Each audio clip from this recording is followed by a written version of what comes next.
he was just keeping it 100, you know. We do have issues to address, you know, and it's high time that we just really focus in on it and get serious and let's step beyond the boundary of the basic stuff that's been in a way, like religion and your old and the other things that, you know, marginalize us and keep us, you know, separated. You know, I come here, I've been coming here and been involved in the Black conscious community for quite a while now. Seen a lot. My library, the one I own personally, is as extensive as this, as you see. So I've seen a lot, heard a lot, read a lot. The thing is, we got to transcend. We got to make this applicable. You know, we got to learn to make it our own. Okay. So, does anybody have any ideas? Let's start with a category. Well, I'm gonna say this. Let's say this. One thing that's stuck in my head for quite some time now. I saw a video clip that Brother Polite did. I caught it on World Star. It was a video clip from the, I guess the Medic War Conference that they had not too long ago. And it was a small video clip where he spoke about, well, he's claiming that he's an atheist now, you know. But he said the reason why he's an atheist is because we got so many different organizations and groups. You got the Hebrew Israelites, you got the Nation of Islam, you got the Sunni Muslims, you got all these different organizations claiming that they're the true and only organization, and the only thing that we always argue about or debate about is nationality and who the original man is. But we can't seem to come up to any solutions to what our problem is. You know, and I since I saw that video, I've been kind of researching some of his videos, and there was a video he did out here in this store. I think it was January 2014, where he said he doesn't lecture about religion or anything like that anymore. Only thing he lectures about now is finance and economics. Because he said when he speaks to somebody, if he talks to them about spirituality or religion or something like that, people might put up a guard or back off from that because, you know, they may not believe or have the same, you know, spirituality that you have. But he said nobody's going to turn down money. He said you can offer somebody $5, $100, or something like that. Ain't nobody going to turn that down. So that's one thing I really think that we all need to focus on is something I saw that he had up on the screen. Cooperative economics. How can we work together and build with each other? You know, and we looking to the government to try to help us, give us reparations. That's probably not going to happen. You know what I'm saying? We'll see after Obama leaves office if he does something for us before he leaves office. I highly doubt it, but you know, if he does, that'll be a great thing. But we got to be mindful. Whoever we have that's going to become the next president, I think if it's not going to be someone like Bernie Sanders, we're going to be in trouble. We're going to be in serious trouble. So that's one thing I believe we need to start focusing on and trying to do is cooperative economics. That's all I got to say. Cooperative economics is a very important step. That's a good segment. There's no doubt about it, because like you said, but like the brother said, everybody's going to turn down dollars no matter where you're from. You know, everybody got their hand out. And I think that's been part of our problem too, that we have our hand out. In the martial art known as Wing Chun, they got a technique, and it's called Baker's Palm, where the hand is extended. It's amazing how, you know, we grew accustomed to becoming beggars. So many words. Right. You know, well, the government, Obama's in office 2008. Obama's in, we free. I had to be quiet. I had to be quiet. I already knew the outcome. I had to be quiet because so many of us happy. And you know, I knew that my life was threatened if I spoke to the fullest and I was surrounded. You know, everybody was like, it had its good points, but I know about the art of manipulation from just being a victim of it. Yeah. Well, we've all been victims of that form of manipulation in some form or another. One way or another, we've all been. And I think one of the things that we need to start realizing is the programming. See, we're too proud to acknowledge that we've been pimped. We're too proud to acknowledge that there's a hand puppet up our ass and we're out here, you know what I'm saying, doing their will, providing their will, working towards their goals for our community and for each other. You know, we're too proud for that. So we start distancing ourselves from anything that's going to ever make us accountable or responsible for our own behaviors. And that was one of the reasons why I came up with the title. I give all my lectures titles because I want us to focus on things. And for the longest, I've always focused on the tools and inner workings of white supremacy.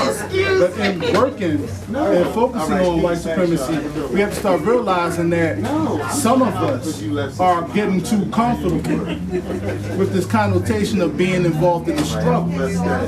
So we're getting married to a struggle. We're holding on, we're hugging this struggle. But we're not focusing and fostering on, well, what does it look like when the struggle's over? What's the end game, the goals of ours as we deal and work within this struggle?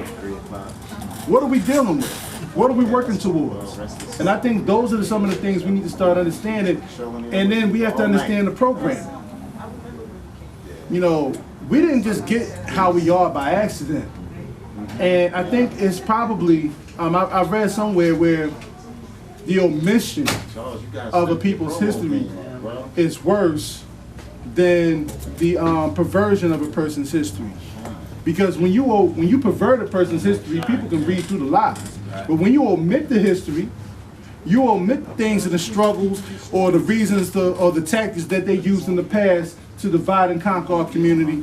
When you omit those things, then all of a sudden you have us questioning, well, damn, how did we get like this?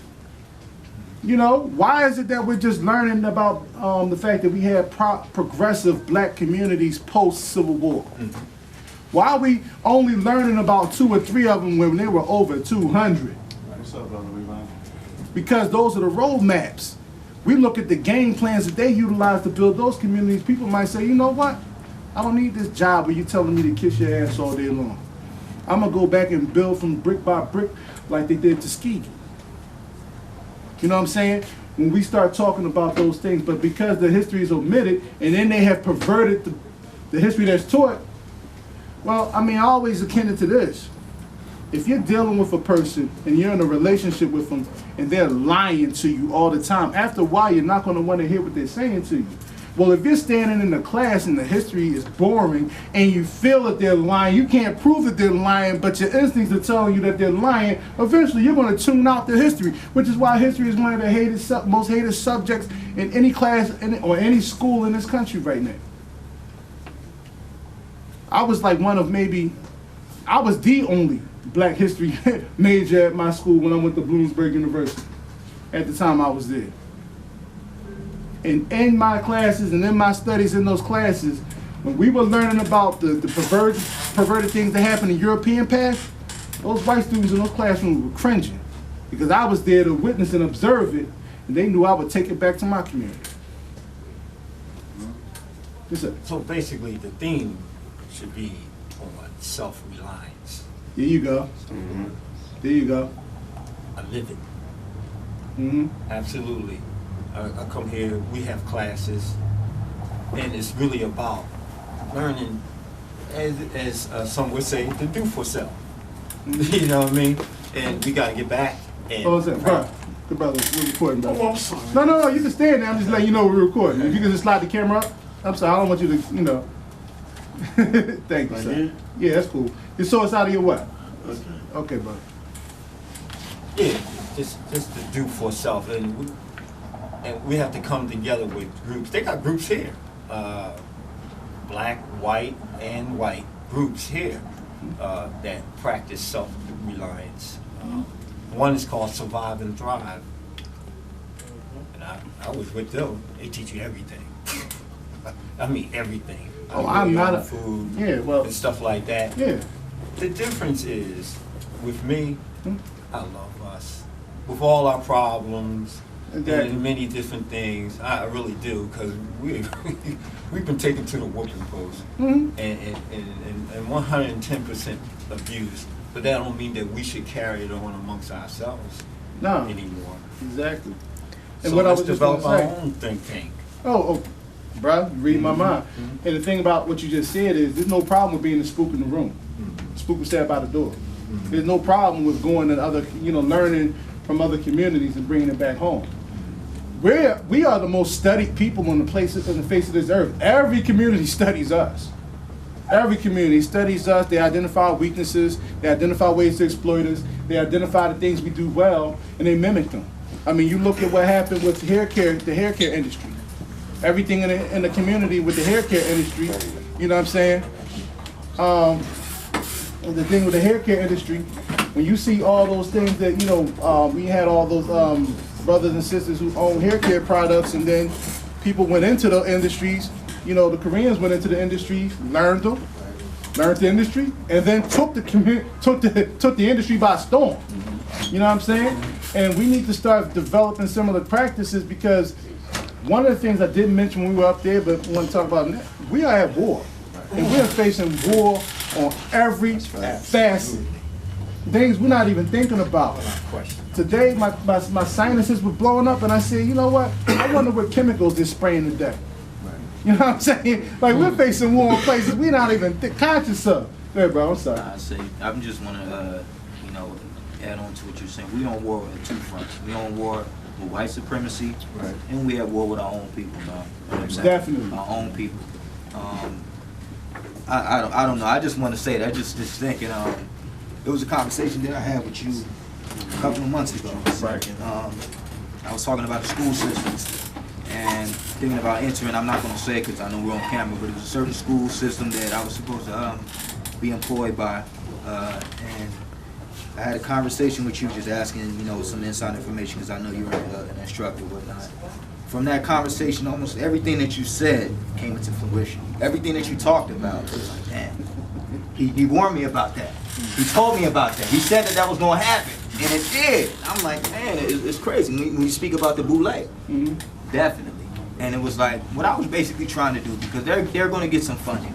I was trying to talk to them where they can, give some funding, where we got a lot of people in the community, a lot of middle-aged or younger black men that don't have jobs, but they're good men. They're not trying to do anything wrong. Start up some type of mentoring program. That's not what they want to do, though. That's definitely not what they want to do, because they had the option or the opportunity to do that, and they had the funds to do that, but they chose to go in another direction with that. So. And see, therein lies the problem, and it goes back to what we spoke about earlier with the LeBron James, whether it's LeBron James or Black Lives Matter or any of these other groups. Whenever you're dealing with a situation and you have a funding source, you're at the mercy of your funding, your provider. Right. You can only go but so far in terms of working within the community with your provider. There's an old saying, if you dance with the devil doesn't change, the devil changes you. And this is why we have so many people that go into things with good intentions, but they come out perverted. They go in, I'm going to change this in the community, I'm going to change that. What did Obama say when he first got elected? This went over everybody's head. Obama, and then you probably didn't notice his physical appearance changed from the time he got elected to the time he was inaugurated. Okay? He said, I didn't realize, this post his election, he had his first presidential briefing. He said, I didn't realize. I want to move it up. The sister's trying to see if So, like in the circle. There you go.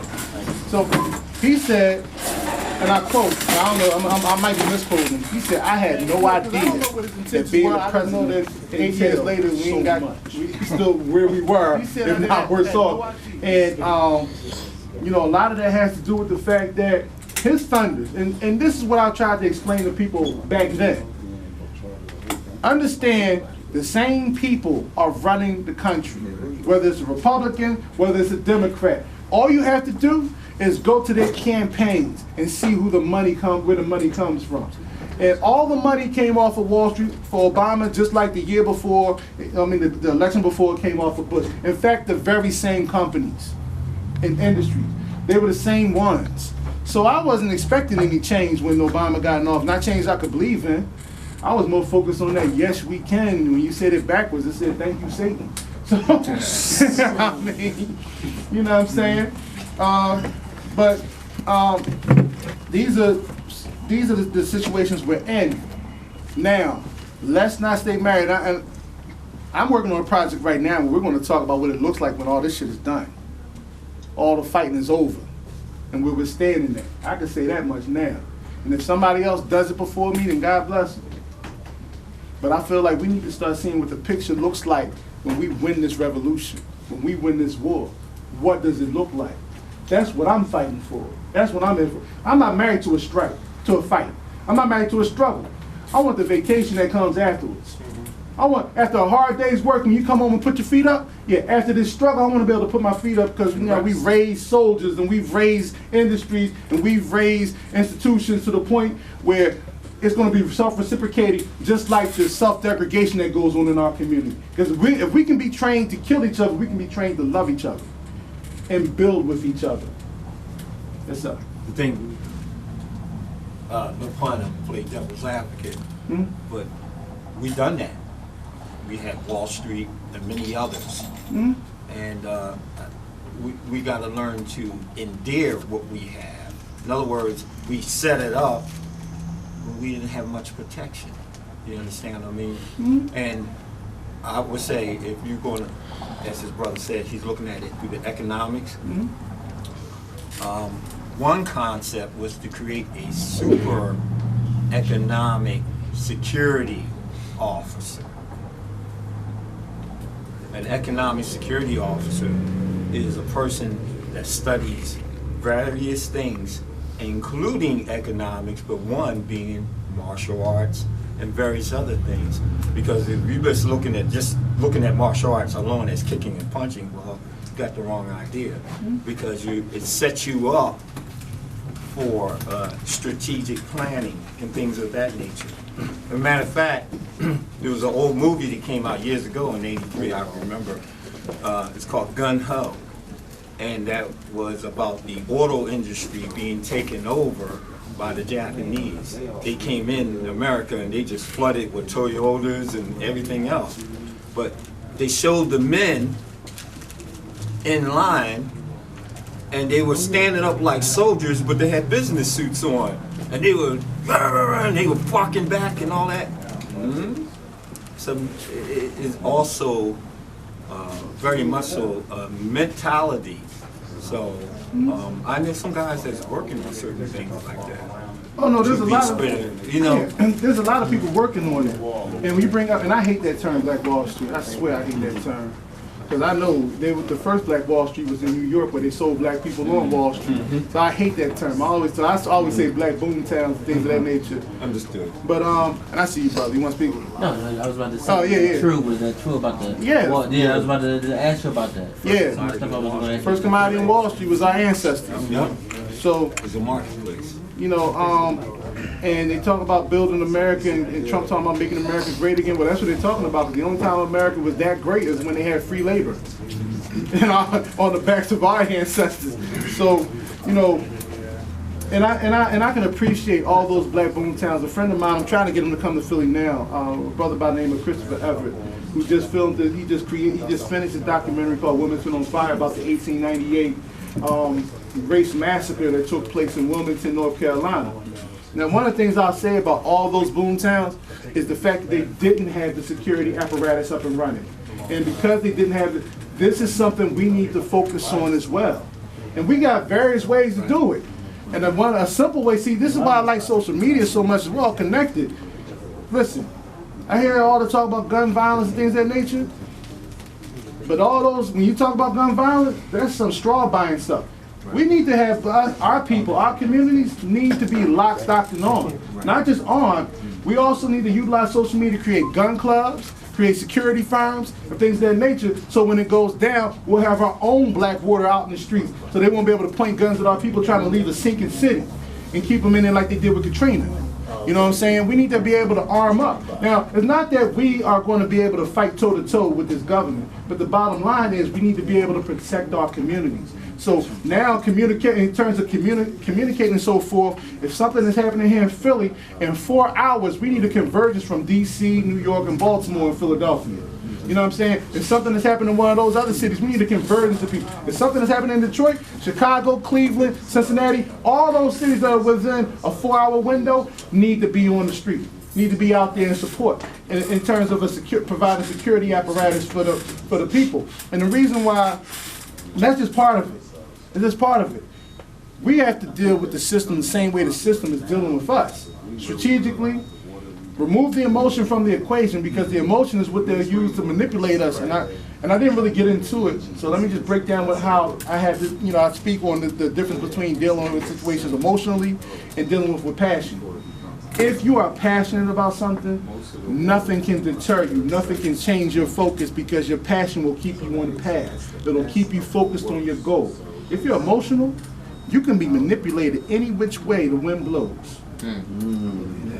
And this is our problem. We tie emotion to all of our struggles. The struggle for, I'm coming to you 1 second, brother.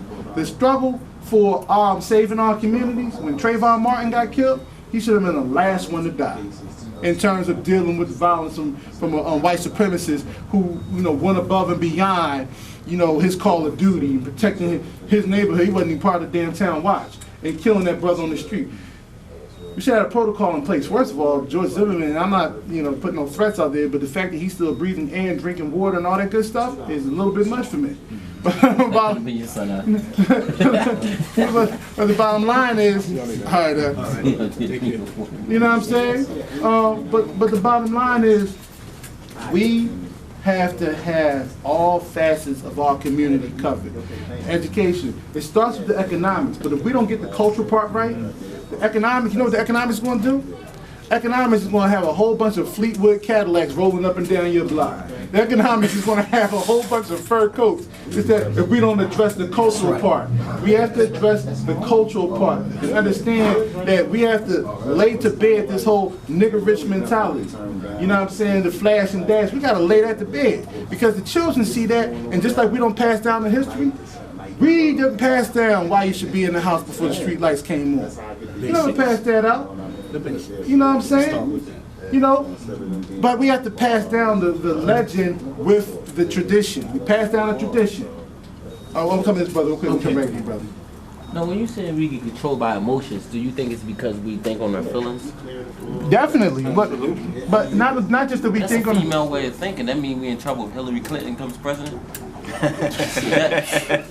Yeah. What I'm saying is, brother, and when you understand the full spectrum dominance that we're dealing with, not this bottle, but most other water bottles are made with a thing called BPA, bisphenol A. It leaches artificial estrogen into the water. You drink it, you ingest artificial estrogen into your body. You become effeminized without even knowing. This wasted byproducts of this stuff, it costs fish and frogs to go get. Yep. You know what I'm saying? Yeah. That's in a book called Flow. You know what I'm saying? So what you see Eddie trying to hide his water bottle. I'm like, wait, what is BPA? No, the bottle is made out of BPA. It's in the plastic. But it's not just in the plastic, it's in your ink. So you touch that in your book, you read the book, you touch the page, you're absorbing some BPA. It's in your hand sanitizer. Yeah. So you're saying that slavery is a form of homosexual? Smoke is a form of, because if they want everything to be feminine, it's some sort of slavery in that to control. Well, here's the model for that, and this is something that we need to talk about as well. And some sister, she didn't understand it, but when you effeminate a culture of people, specifically black men, we become less threatened. You know what I'm saying? Slows down population growth, because all the eugenicists, all the stuff that they've done, the Ma'afa stuff that they've done to the black community has grown fourfold since 1900. Since 1900, it was 10 million black people in America. Well, there's almost 50 black people in America now, 50 million.